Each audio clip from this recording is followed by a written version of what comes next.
Yes, yeah. Cool. Okay. So I did mention to Ali earlier, because I know Ali, I think, is the one person specifically around the room that might have joined us for the real world session that we did on this back earlier in the year. So today's kind of kickoff is looking at an introduction to digital marketing. Obviously, for anyone that didn't join us last week, a quick hello and introduction from me. I'm Ben. I run So Very Creative in Northampton. We're a little digital and creative agency. We've been around since 2016.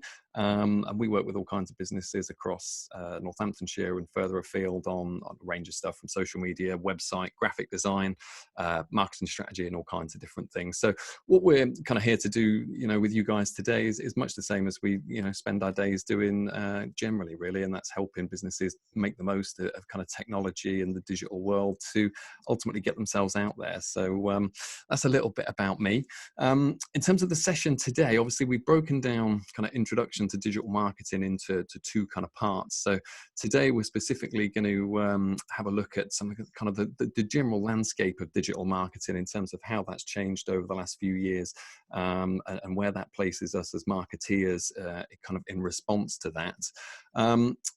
Over the next coming weeks to develop that, obviously, the second part of this introduction to digital marketing strategy next week is going to be looking at some specific kind of challenges and issues that we've identified as the main kind of 7 or 8 areas that we try and focus on with our clients on a day-to-day basis, and some kind of recommendations and strategies to counter those specific issues. So, some of our clients come to us and say, we're struggling to make an imprint and get any traction on social media. Some people are, got really good web traffic, but looking to make more of that and convert that into leads. So yeah, when we get into that kind of next week, we'll get into kind of the real meaty nitty gritty of, what some of the strategies are for overcoming those challenges, and, where the opportunities lie for you guys as marketeers as well.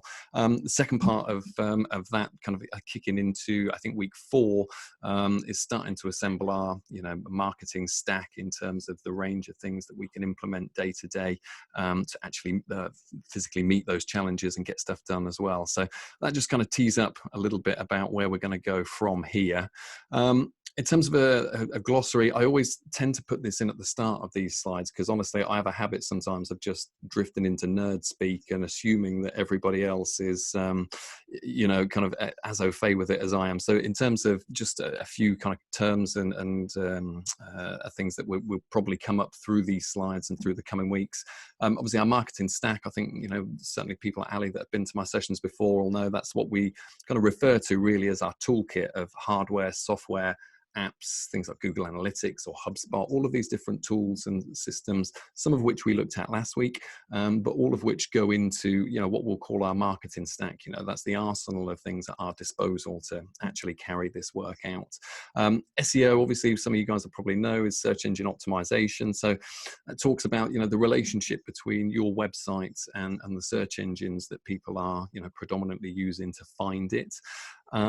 Algorithm, again, you guys have probably heard this term all over the place in the last few years, but it's really just a mathematical equation that gets used by things like Facebook or Google to, go through vast chunks of data and possible results to deliver what it thinks is the most relevant, meaningful information to you.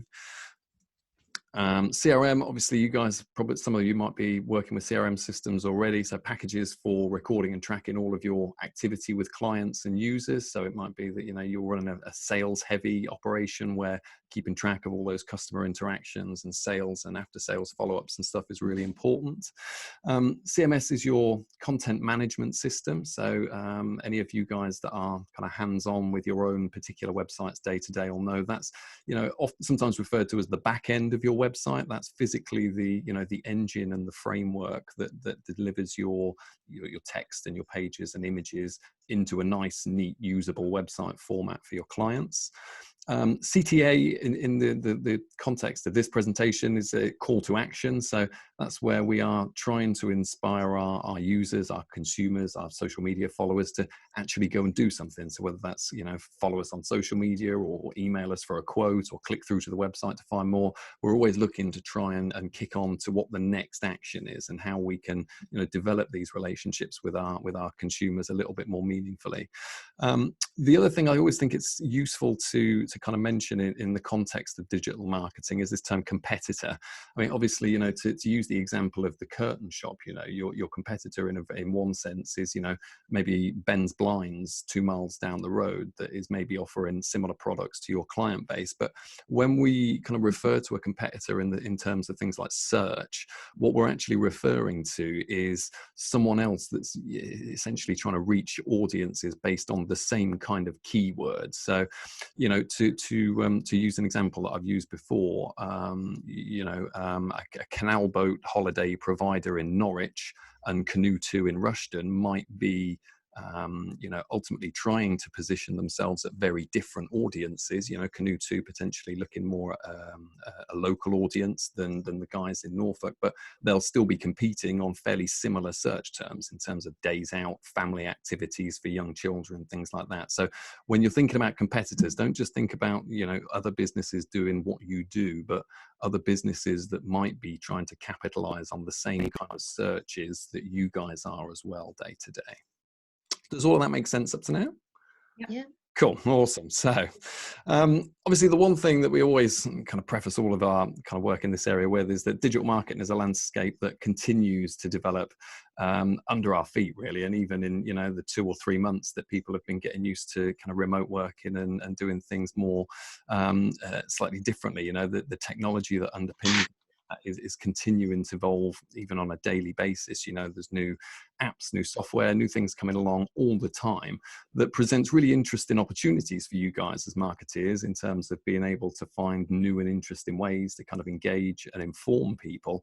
But obviously what that does mean, the flip side of that, is that you guys are increasingly required to, work in more sophisticated ways and try and find ways of breaking through the noise. I mean, anyone that's kind of starting from scratch on social media at the minute now, for instance, will know, just how difficult it can be to get that initial traction and almost get the algorithm working in your favor, in terms of serving your content more regularly to the people that you are trying to reach, for instance. So it's something that, as well as the opportunity always evolving, certainly the ask of you guys as marketeers continues to kind of keep expanding and evolving as well. And yeah, I'd like to use this slide quite often actually, because it really demonstrates some of the massive numbers that go on around digital marketing and online. So of a total worldwide population in 2019 of 7.5 billion, over 5 billion of them are mobile phone users. So that in itself has driven a massive amount of traffic in areas like social media and e-commerce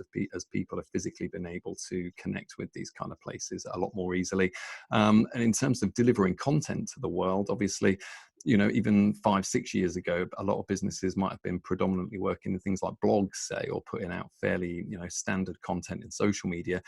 As things like the cost of data have gone down dramatically over the last few years, it's meant that users of those platforms have been able to demand things like more video content, for instance, because it's far easier for them to consume that. So that number of mobile phone users and active internet users has really been the thing that has proliferated all of this demand for kind of expansion in the digital marketing realm.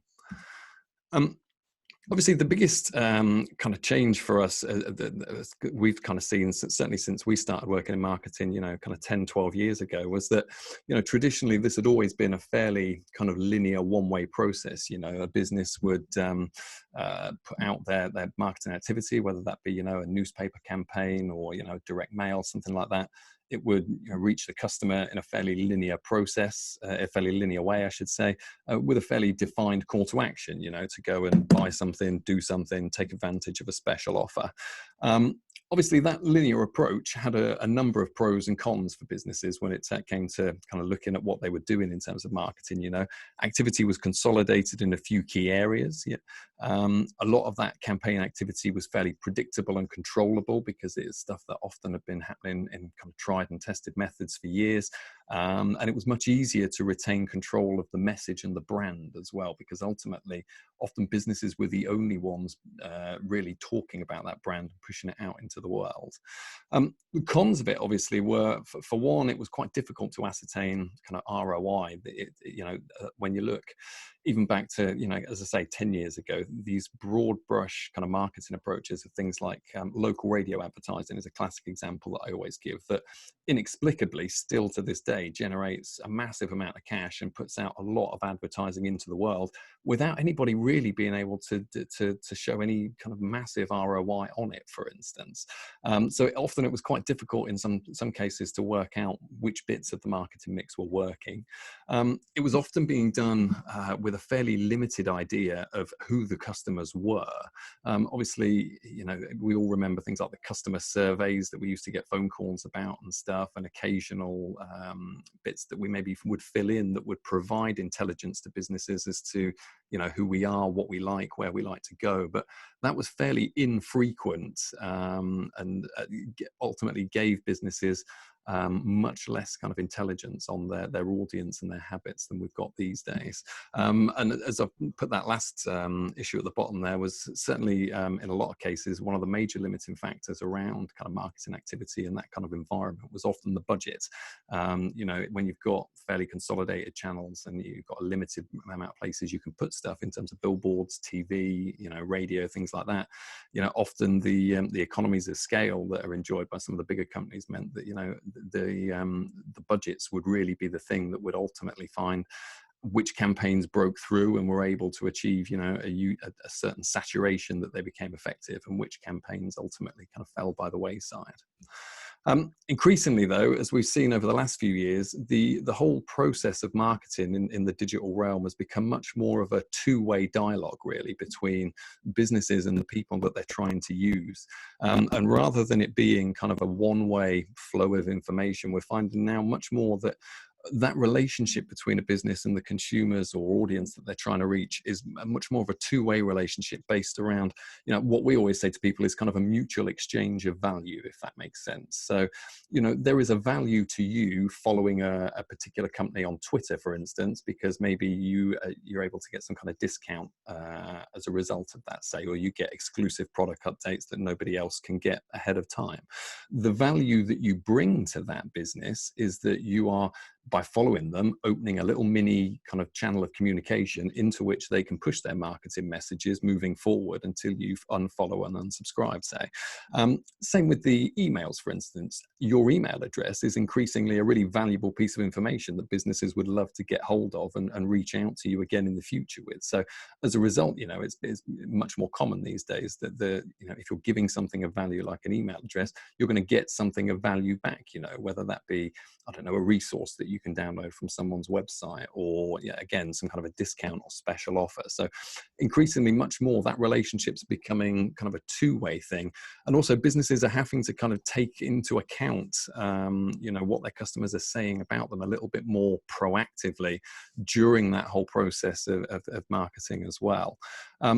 In 2020, obviously, the other thing to consider is that digital marketing now, it takes place across such a wide, variety of formats and mediums. I don't know how big the screens you guys are watching this on and whether you can see all the detail on the bullets there, but, just as a fairly modest list on the left there, businesses will often be running their own websites, depending on the type of business. They might have, content that they have to manage and administer on external platforms as well. So you might be selling on Amazon and Etsy as well. Maybe you're a tourism provider and you're having to maintain platforms on things like Airbnb as well, for instance. Fairly conservatively, most businesses now will try and be kind of active and have some kind of presence on at least some of the major social media platforms: Twitter, Facebook, Instagram, LinkedIn and stuff. People are doing email campaigns. People are expecting to be able to engage with brands via things like live chat on the website. And that's all just a fairly low level of activity. Brands with much bigger kind of marketing aspirations and much bigger budgets are out there making use of a whole different array of tools as well. You know, down the right hand side, things like Google AdWords and pay-per-click, which is obviously another kind of quick but potentially cash heavy way of generating quick interest in the business. You've got these influencer marketing networks that brands are utilizing to help reinforce and refocus their message into really specific kind of niches and groups as well. You know, businesses creating video content marketing pieces that are, you know, presented as perhaps journalism on external platforms, stuff like that. Podcasting, blogcasts, blog posts and stuff. There are innumerable ways that you guys can be out there pushing that message and branding across, you know, a whole different array of formats and mediums. And you can see on this chart here the expanded kind of nature of that digital marketing lifestyle and all the various touch points that you guys are ultimately trying to kind of capitalize on at each stage of the journey with your customers there. Now, this is broken down into kind of a few different groups. So the main ones being things like paid media, which might be, you know, advertisements on billboards or a direct mail campaign, maybe a Google AdWords campaign, something like that. Owned media is something that obviously maybe there is some cost to, but that is ultimately a resource kind of owned and controlled by you guys. So that would be things like, you know, your own website, which, you know, personally, we always say to businesses should be your absolute number one asset in terms of the digital marketing that you're carrying out. It should be the be all and end all in terms of the place that people end up at as a result of the work you're doing.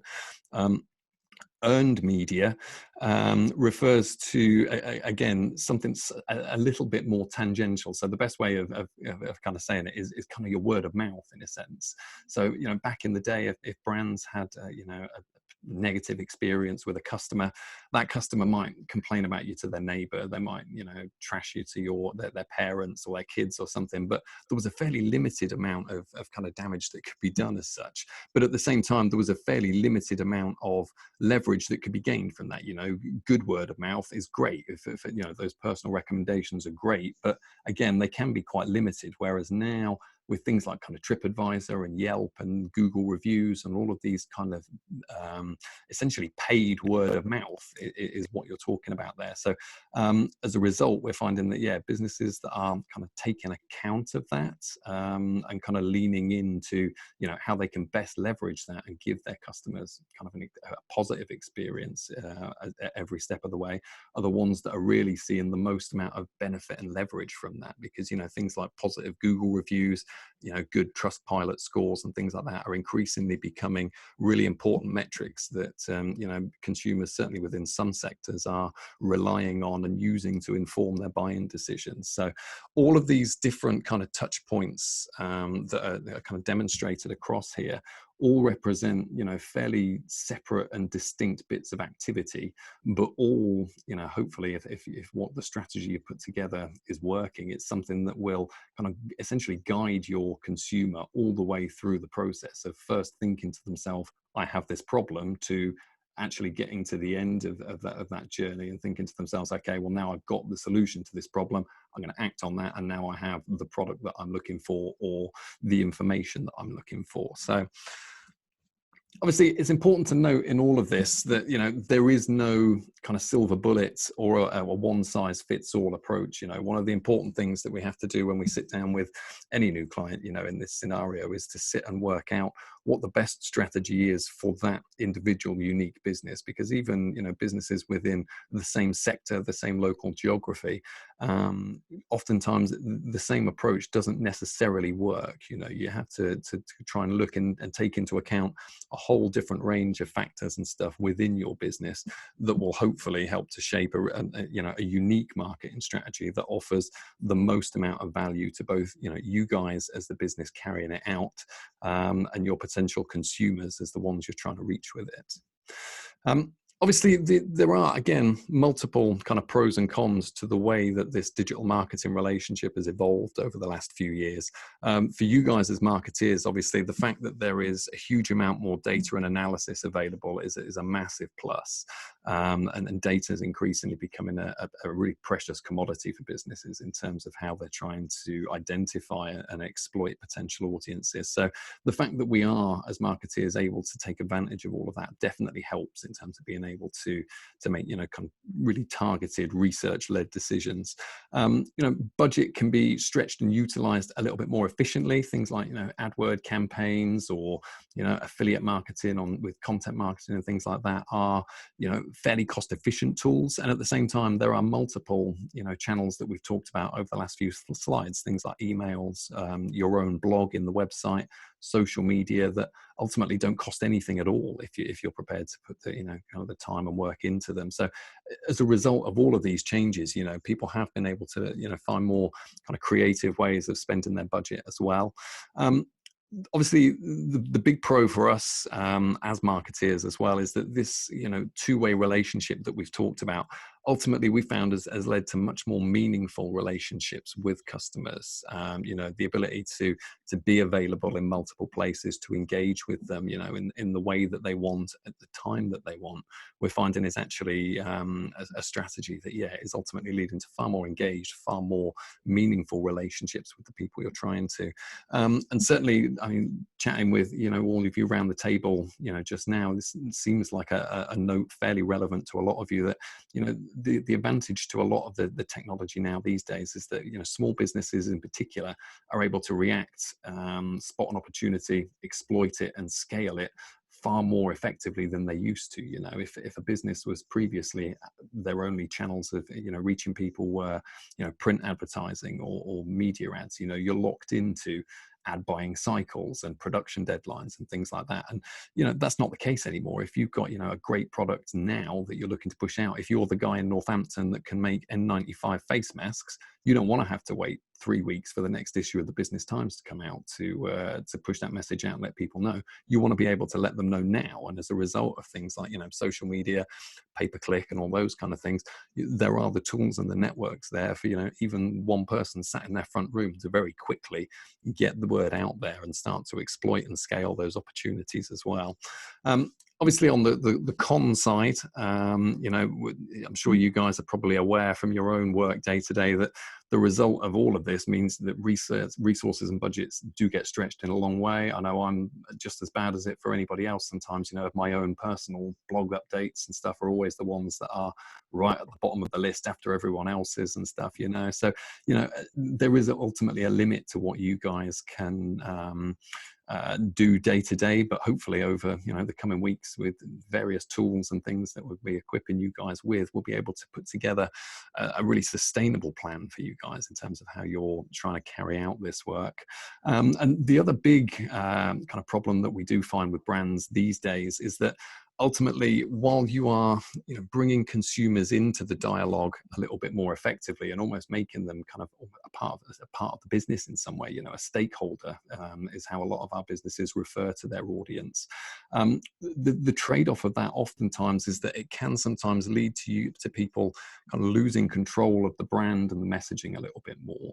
And what I mean by that is, you know, oftentimes we live in a world where, you know, things are rapidly recycled, you know, turned into memes, turned into songs that then become TikTok dance videos, and things can rapidly spiral kind of completely out of control, you know. And I'm sure you guys have seen, you know, a whole bunch of examples in your own kind of social scrolling days and stuff of, you know, one bad piece of content gets taken out of context, or you know, doesn't quite hit the mark, and ultimately, you know, the internet will have a field day with it, and you've got absolutely no control over the message and ultimately the brand. So it's really important, I think, when people are, you know, putting strategies together and pushing content out in the world, to think about that as well, and try and think 3-4 steps ahead, you know, in terms of how could people react to this, and what is our kind of strategy going to be to minimize any potential damage done. Because, yeah, there are plenty of brands out there who have, you know, done 1 or 2 missteps kind of in the online world, had that amplified very quickly by a bunch of people who it wasn't intended for, and ultimately has nothing to do with, and seen some fairly drastic consequences for the business off the back of it. So, yeah, there are kind of challenges there for it, but at the same time, you know, if you guys can mobilize that dynamic, it can work in your favor. You know, people who are engaged, passionate stakeholders on things like social media, or regular readers of your blog, avid listeners to your podcast, things like that, they become your best kind of cheerleader, actually. And that process of them telling other people about your brand and your business, if they're telling them the right things and they're matching and mirroring, you know, the messaging that you're putting out into the world, is an absolute godsend in terms of that really amplified word of mouth advertising that we were talking about at the minute. That's where things like earned media can really come into their own. So just to round out some of the wider context of kind of the demands on you guys as marketeers, I'm just going to move the little window here. He says, no, I'm not, because my mouse won't show me it. But yeah, essentially, can you guys see the statistics on that bar chart? I can't see the numbers at my end, unfortunately, because the little video panes from you guys are over the top of it. But essentially, I put this slide in just to try and kind of demonstrate some of the really wide set of demands being placed on people as marketeers. You know, I wouldn't like to assume, kind of round the table quickly, you know, whether you guys are the only person responsible for this kind of activity in your organizations, or whether, you know, heads of big teams. But, you know, this was a digital marketing survey from 2019 that asked, you know, what were the most desired skills for digital marketing hires in 2019, 2020. And there was a really broad kind of response to this in terms of what people saw as their top kind of priority. A lot of people really interested in data and marketing automation. A lot of people more interested in kind of the front end experience of things. So in terms of how the website looks, you know, what kind of video content is there for people, if they recognize that is a big driver of traffic as well. So, you know, you guys are increasingly being asked to deliver a whole bunch of stuff across, you know, all different platforms and mediums to both internal and external audiences. And ultimately, this is, you know, also being amplified by the fact that digital marketing itself isn't fulfilling quite the same purpose that it used to. So whereas, you know, a giant billboard for you know, Ben's beer company served a very simple purpose, you know, it just told people that Ben had made a beer company and they should check it out.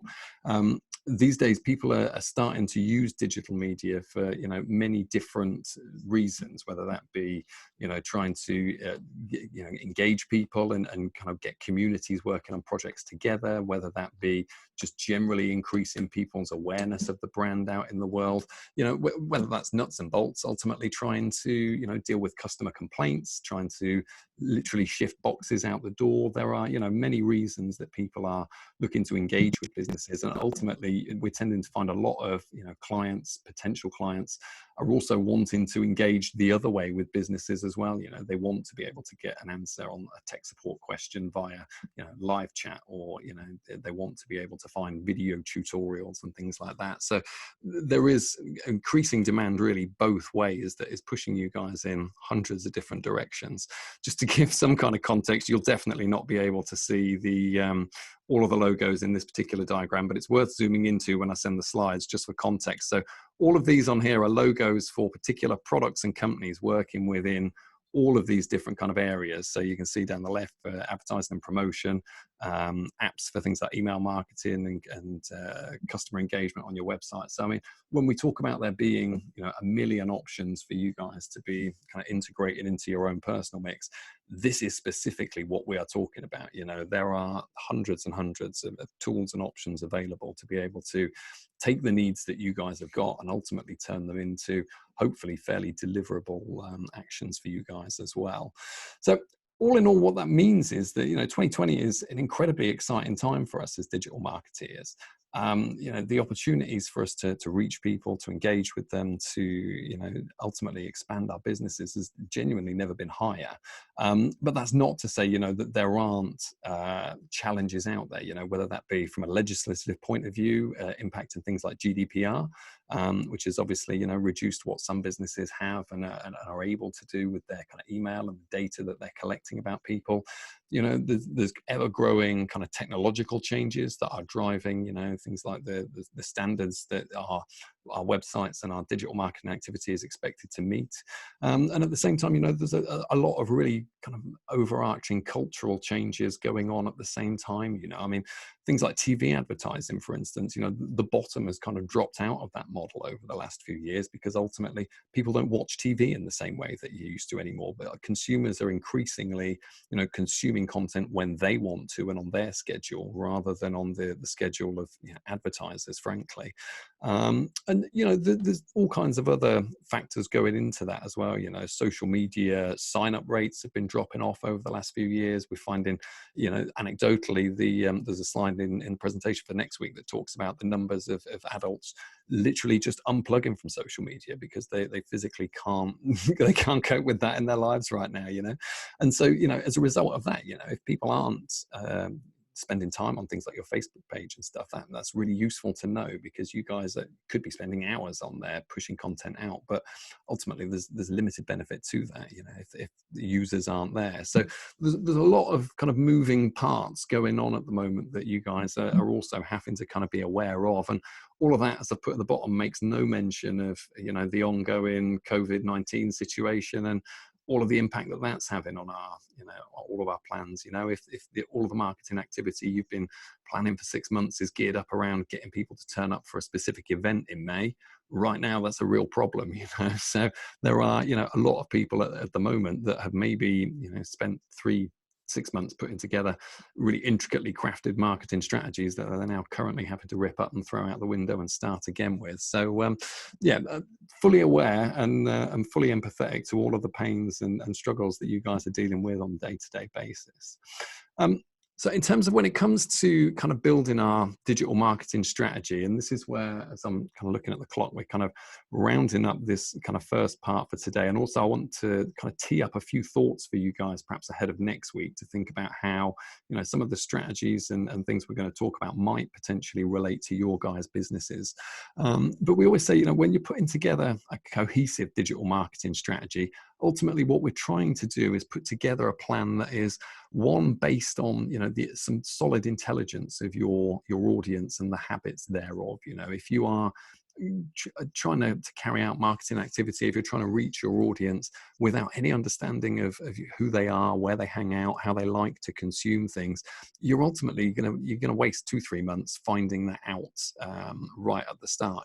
So I always think it's most important, before you even think about what we're going to do day to day, the best, most logical kind of first port of call is to sit and look at what you're already doing, how that's working, and what kind of audience that's helped you to build, and capitalize on that from there. Obviously, it's always also quite useful to understand not just how consumers are engaging with you and how they found you, but also really useful to find out how they're engaging and finding with other brands as well, potentially your competitors.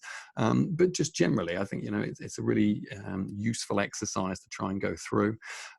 You're looking to try and put together a digital strategy that ultimately mirrors, enhances, and expands what you guys are doing in the real world.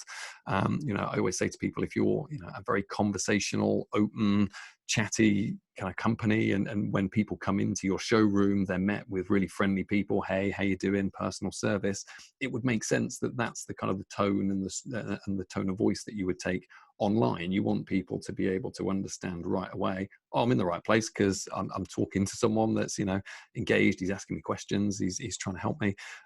So really what you want to try and do is find a way of taking what's great about your business in the real world, and converting that into a format that can be published and pushed out in this digital world. Obviously, it's important to try and find a strategy and a marketing plan that is ultimately sustainable. As we've talked about, there are so many ways you guys could be working and so many tools at your disposal that it can become a real time drain really quickly, and I don't know if you guys are responsible for other areas in your business outside of just the digital marketing side of it, but it can very quickly eat up time that you might be looking to spend on more operational or meaningful things. So with that in mind, it's always important to try and not over-promise yourself in terms of setting yourself up to fail and announcing some big sprawling 3-week social media competition, for instance, that 2 days into the campaign you haven't got the time to properly promote and make the most of. So when you're sitting down to work out what we're going to be doing over the next few months, over the next year, it's important to take into account what the physical, practical limitations of the business are in terms of maybe your budgets, maybe your time, maybe your or literally the skills and information that you've got at your disposal to be able to start working in some of these areas, and kind of reverse engineer the strategy to some degree, if that makes sense, so that right from the off you've got a mechanism that, you know, fits within your general working practices, that is serving a purpose and is adding value to what you're doing, but that ultimately can be, you know, automated and done in a smart enough way that it doesn't become a real drain on your time each week as well. And ultimately what we're trying to do, we're put at the bottom here, is find a strategy that delivers value at every step and also opportunity as well. You know, so we don't just want to present people with a fait accompli, you know, this is it, take it or leave it, as you know, as well as providing value for people and trying to hook them in. We're also trying to find as many opportunities along the way to ask a follow-up question or bring them back again, or you know, get that person tweeting about us again. So it's important to think not just in terms of that one-stop process, but more of a kind of a circular, ongoing discussion with people as well. One thing I always kind of try and just bring home for people, obviously, before we get kind of too far into it, is it's important to break out the differences between kind of objectives, tactics and strategies from, I suppose, kind of a semantic point of view, but it also kind of makes sense in terms of trying to kind of put together what you're doing. Obviously, an objective, as we're going to refer to it, might be something like to raise awareness of a retail location, you know, or to increase sales by 20% next year. So sometimes quite fixed and targeted and obvious, sometimes might be a little bit more nebulous in terms of what you're trying to achieve. Tactics, as we're going to refer to them, will refer to fairly specific, discrete bits of activity that you might be doing. So as a way of trying to increase sales by 20% next year, what you might want to do is offer a 5% discount for new customers, or, you know, 2-for-1 sales, for instance, might be an example of a tactic that you could use to try and increase your objective. And ultimately, those will both go into our, you know, our overarching strategy that will hopefully provide us with kind of an infrastructure and a roadmap onto which we can plot all of our various kind of tactics and pieces of discrete activity, with the end goal of that being, you know, our objective of increasing sales by 20%. So hopefully that kind of explains how we'll be starting to stack this all up on top of each other next week. In terms of some kind of homework, I say homework, that sounds super naff. No one wants to do homework, do they? You guys are all busy enough having to do like year 6 maths and stuff like me at the moment, aren't you? But in terms of kind of trying to make certainly the most of next week and make it as meaningful as possible for you guys, I thought it might be kind of useful to just have a think about kind of a few areas. So firstly, you know, how you engage with your own kind of favorite brands. You know, if you've made new purchases in the last maybe month from a new company, sit and have a think, you know, how did I find those? You know, what was it about that company that attracted me? How have I been in touch with them kind of since? And again, start to think about, you know, what value you wish brands added. You know, was there something that company could have done better? Is there something we could be doing better for our stakeholders and customers? Always useful, I think, right at the off, before you get too far into it, to think about, you know, how you could look at researching and engaging your existing customer base. Obviously, we've talked about the need to try and find strategies and stuff that are shaped to some degree by intelligence and actual data on your consumers and your stakeholders at the moment. So definitely, I always encourage people to have a think about how you could be engaging with those, whether it's something, you know, fairly simple like a Survey Monkey, or, you know, even real quick and nasty Twitter polls, something like that. You know, some ways that you could be starting to gather a bit of feedback and canvas opinions from people at the moment. Obviously, just to pop back, sorry, one note that I meant to pop on there and didn't at the bottom, obviously, is you know, one area I always think it is useful to have a think about as well when you are starting to plan your digital marketing strategy is, you know, thinking who else in the business might potentially be, you know, say available to be a part of it. But, you know, I think also other members of staff can add a really useful dynamic to the conversation that you're trying to have in the digital marketing area, you know. So for example, I've got a company that I work with where we do a lot of their corporate social media. We handle all of the company kind of accounts and stuff like that. But, you know, a second part of that process is working with all of the members of staff on an individual basis to make sure that when they're on things like Twitter and LinkedIn, that they've got everything that they need to essentially do the same kind of job, you know, and empower them to be a really useful kind of spokesperson and part of that digital marketing mix. You know, I always say to people that if you trust someone to go and have a meeting, or if you trust someone enough to employ them and represent your business, you can probably, you would hope, kind of trust them and be able to give them some autonomy and responsibility to be, you know, available on LinkedIn, you know, and you know, if a customer's got a question or something, yeah, absolutely, make sure that your staff are empowered and have got the skills and knowledge and stuff to be kind of a part of that discussion. Because I often find as well that where you've got clients, you know, with multiple touch points potentially within a business for specific reasons, that again, that can help to engender a real kind of sense of value to that relationship, that there are multiple people within that organization that are getting me what I want, and that's really important to me as a consumer, you know. So at the same time as you're, you know, thinking about what you potentially might like to see in your own activity, or, you know, how you are potentially, you know, picking up ideas from other people, yeah, have a think about your own internal teams and networks and how they could potentially be, you know, a really important part of what you guys want to be doing over the coming weeks and months as well. So in terms of next time, the kind of the deck of slides that we've got to go through next week, I'm not going to lie, and I'm going to give you a disclaimer off the bat. Next week's is slightly longer. I ended up going through it. I think we're at something like 45 slides at the minute for next week's. If only that, again, what I wanted to do was drill down into some really specific kind of challenges, things like, you know, declining reach on social media, or, you know, another one of the examples is wanting to, you know, increase engagement and leads with on-page visitors and stuff. So we're going to look at some really kind of specific challenges in a little bit more detail, but it does mean I should give you a warning that next week's session is probably a little bit longer, probably nearer an hour and a quarter, I would say, next week. Also want to have a look during that session at some very specific kind of COVID-19 related issues. We've done quite well to only mention it once in 2 weeks, I think, but at some point we're going to have to have a discussion about that, I think, as well. And yeah, we'll be looking both in terms of a social point of view, and also some of the wider trends that we're seeing across digital media in terms of challenges related to the ongoing situation.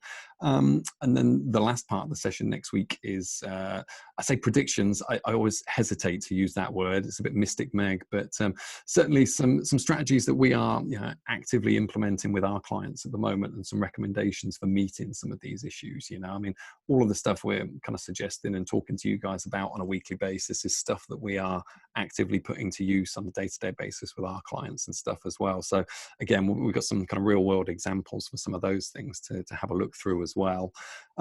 Thought it might be useful if you guys are interested and wanted to check out a few other kind of blogs and resources and stuff that might be of interest in the digital marketing realm. Before I share these slides, I'll put some links into this document for you guys, so it's just a dead simple kind of click through in a few places. But there's loads of great resources out there for trying to kind of upskill you guys on digital media and stuff. Personally, the social media marketing podcast with Michael Stelzner is one that I listen to on a weekly basis. That's always a really useful one. And the Google Garage as well, which is a free set of kind of online tools that Google offer to essentially walk you through things like making the most of your Google My Business listing, or setting up AdWord campaigns for the first time and stuff. And that can be really useful as well in terms of giving you guys a kind of Google approved walk through the process and stuff to make sure that what you're doing is kind of as effective and efficient as possible. I've also, this one might be slightly harder to link all of these hundreds of different icons on there, but I've put some really good examples of some useful kind of tools and platforms, again, kind of following on slightly, I guess, from the session we had last week, where we looked at a whole different bunch of platforms and tools that you guys could be potentially making use of. There are, again, some really interesting bits of software and packages and stuff in there that you guys can check out. Again, I'll highlight some of the key ones and add links, but I'm going to be honest and say it's going to take me a long time to link up all of those images, so you'll have to forgive me for that one. At that point then, I wonder if it's a good time to throw it open and ask if there's any kind of immediate questions that anybody had.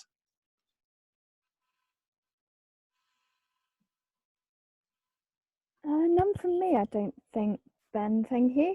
Okay. Anybody? None from me. I think, well, I'm good at the moment, but what would be really interesting next week is obviously there's a bunch of us who are in different industries, but if you can relate anything to our industry, so mine particular, for example, I can't do anything virtual. Okay. It would be very hard for me because we specialize in event production and not conference management or virtual events. Sure. So how would you therefore tackle the current situation, or what is going to be the future situation?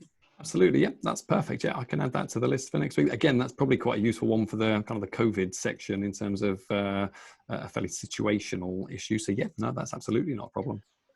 Also, sorry, very quickly.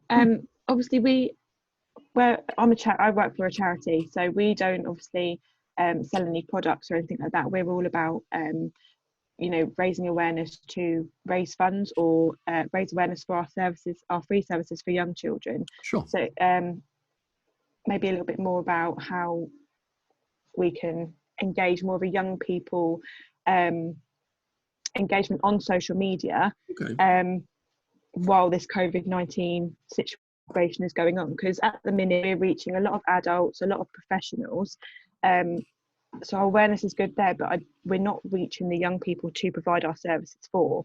Okay. So marketing in a way to get a more young person approach, if that makes sense. Fine. No, absolutely. Yeah. I think that kind of area of trying to target your social media and make sure that it's kind of relevant to different audiences and stuff as well is something that in the social media session we'll be looking at in a bit more detail as well. So we'll probably have a couple of opportunities to have a chat through that as well, actually. So yeah, no, that's perfect.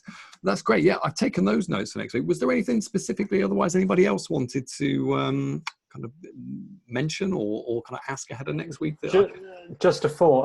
Are you able to perhaps go through sort of the main things that people use? So, for instance, we know that with Instagram, you've got to have something visual, something attractive, and that works well when you're advertising a promotion or such forth. But the other platforms such as LinkedIn, I mean, that's one of the newest things that I'm on, and I'm struggling a little bit with it.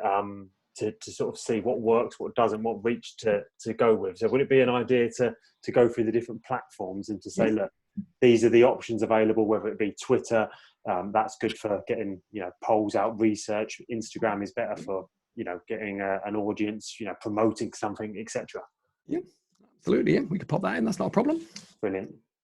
Sweet. Bear with me. So I've just got my notebook in front of me here, so I'm just taking notes as we go along. But yeah, no, that's absolutely perfect. Yeah, well, like I say, a lot of them kind of next week and stuff, I tried to keep in kind of real world settings as much as possible. Some of those we can absolutely, again, would fit in. I've got my clients in an event space in those kind of areas and stuff. So yeah, in terms of personalizing some of those, that's absolutely not a problem, guys. We can do that for you. No worries. Brilliant. Perfect. I should say as well, obviously, this isn't a plug from me at all, but, we're doing kind of free consultations with people and stuff at the moment, no sell, just an opportunity to dial in if you've got specific, that you don't want to have a chat about in a group setting, and actually it would be useful to chat in more detail and stuff. We're offering those as kind of a courtesy to people at the minute, just to see if we can, give you guys some ideas or answer any specific questions that you might have, off the top of your head, and you don't really want to wait a week or two for the next relevant session. So again, if you want to reach out and set up a call for us to have a coffee and a chat through things in a bit more detail, or in a one-to-one setting over the next week or so, then again, you're more than welcome to do so. I'm available anytime. We're very lucky at the minute, and that what we can do, we're still able to do. So we're trying to use our powers for good, if you will, and try and help as many of you guys as we can out there. So please don't be a stranger. If there is something anytime, feel free to email us, call us, give us a Zoom, whatever you want to do, and yeah, we'll always chat and try and help any way that we can. Brilliant. Thank you. Perfect. Thank you. Perfect. Well, what I'll do is, as ever, I'll leave my contacts on the last slide for the week for you guys, as ever, so that you've got my details if there's anything you want to go through and chat about. I'm going to double check. I sent all of the links to Karen the other day for the subsequent sessions over the next few weeks. In light of having a bit of a game this morning getting in, I'm going to revisit all of those. So what I'll do is, When we've kind of finished this afternoon and I've checked all of those, I'll send an email out to all of you guys, or a message on Twitter, where I've got you on Twitter and stuff, just with the kind of an updated schedule and all of the links and stuff that you guys need. I'll probably leave the password off for subsequent ones as well, as I know some people had an issue with the password this morning as well. So to make it as easy as possible for you guys to join next time. And then, like I say, literally the next job on my list after this today is to put these slides up into the website. So that's soverycreative.com/webinars. You'll be able to get hold of the slides and make use of kind of in your own time and stuff. And as I say, once the video is finished converting and is available, I'll pop that onto YouTube as well. So if there was a bit you wanted to kind of go back to or something later on, then again, you're more than welcome to as well. Okay. Perfect. Well, hopefully that was slightly useful this morning for you guys in terms of getting you thinking about kind of, I suppose, the environment that we've got to work with over the next kind of few weeks and months. You know, as we've said, there are massive opportunities there for all of you guys in various ways to be, you know, meeting your objectives, whether that is, you know, just trying to get, you know, business queued up for when all of this is over, or ultimately trying to drive calls to action now to keep things going while we're in this situation.